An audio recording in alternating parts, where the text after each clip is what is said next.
Hello and welcome again to Divide and Conquer, guys. Today we're looking at factorizing through grouping. Okay, so today's sum looks a bit like this. We've got x cubed minus x squared minus 4x plus 4, and we need to break this up into factors. Okay, when we're doing this over there, we need to look at grouping. Alright, we need to try and see what's common between the first two factors and what's common between the last two factors, and see if there's a common factor between them. Alright, common between the first two terms over here would be x squared. If we take out x squared, we're left with x minus 1. Right. If we take out a common factor between the last two terms, the common term between the two of them is 4. So what if we take 4 out of them? We're left with minus x plus 1. Okay. We can see that the last two factors over here are very close. So we need to try and see what we can take out from this last bracket to try and bring it to the first bracket, to bring it the same to the first bracket. Okay. Similarly, when we say that we've got x minus y, it's the same thing as saying negative y minus x. Okay. In this instance, we've got minus x and plus 1. So, if we take a negative out of it, so that we have negative 4 into x minus 1, these two factors are the same. Now that those two factors are the same, we can take them out as a common factor, right? Leaving us with x minus 1 into x squared minus 4. Okay, we can also see that this last term over here is a perfect square. So we can break this up into two factors as well.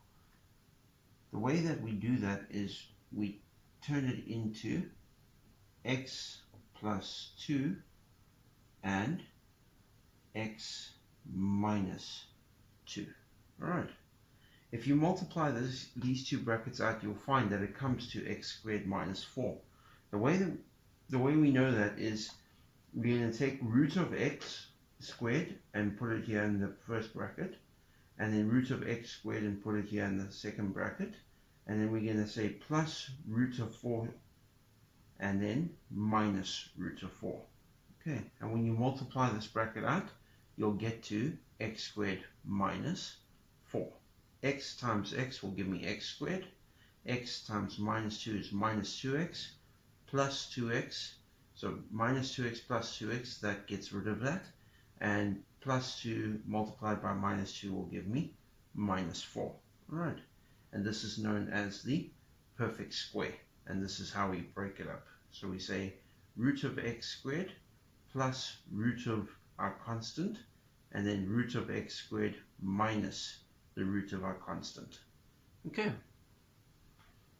Right, there are some harder terms when it comes to grouping. For instance, when you're having a look at this sort of equation, guys, the first thing that you need to do is multiply everything in the brackets out. Alright, so x squared times y will going to give me x squared y plus x squared z plus xy squared plus y squared z plus xz squared, right, plus yz squared plus 2xyz. Right. When we're looking at an equation like this, it's best if we ignore the other two constants and let's just focus on the x's first. Group everything that's an x squared together and everything that has an x together. Right. That leaves me with x squared y, right, plus x squared z, right, plus xy squared, okay, plus 2xyz plus xz squared plus y squared z plus yz squared. Okay, Let's see if we can take out a common factor now between all of these factors. All right. A common factor between the first two terms is x squared. By taking x squared out of it, we're left with y plus z. All right. Now you're trying to take out everything over here so that you get y plus z as a common factor to everything. Okay. Let's look at a common factor between everything over here with an x, and we'll see that x is a common factor. So if we take x out of it, we're left with y squared plus 2yz plus z squared. Okay. And then if the common factor between the last two terms is going to be plus yz into y plus z. Okay. We can see that we have y plus z as a common factor between these two terms, so we need to try and break up this one into a y plus z factor. All right. You'll see that that's quite easily done by just saying that that's equal to x squared into y plus z, right, plus x into y plus z squared. Okay. All right. Plus yz into y plus z. Okay. We can see that y plus z now is a common factor between all three terms, so let's take that out as a common factor. Okay, that gives me x squared, right, plus x into y plus z. Right, remember I only took out 1, so I'm left with 1 over here. Right, and then plus yz. Okay. So, we need to try and see if we can find a common term between these two over here. Alright, let's multiply this out in the bracket and see what we get. We've got here y plus z into x squared plus xy plus xz plus yz. Okay.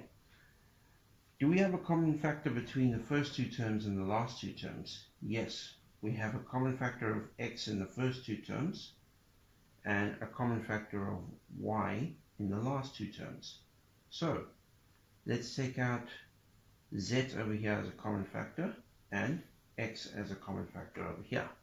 That leaves me with y plus z into x into x plus y, and then plus z into x plus y.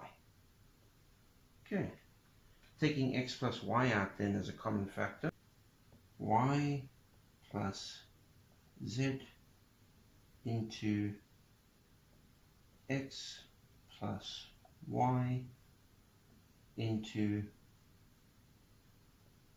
x plus z. Okay, the x plus y we took out as a common factor. It left us with x plus z, so we're going to put that into the last bracket. And if you multiply this out, you'll come to the original equation. Okay, hope you enjoyed today's video, and I hope it taught you about factoring through grouping.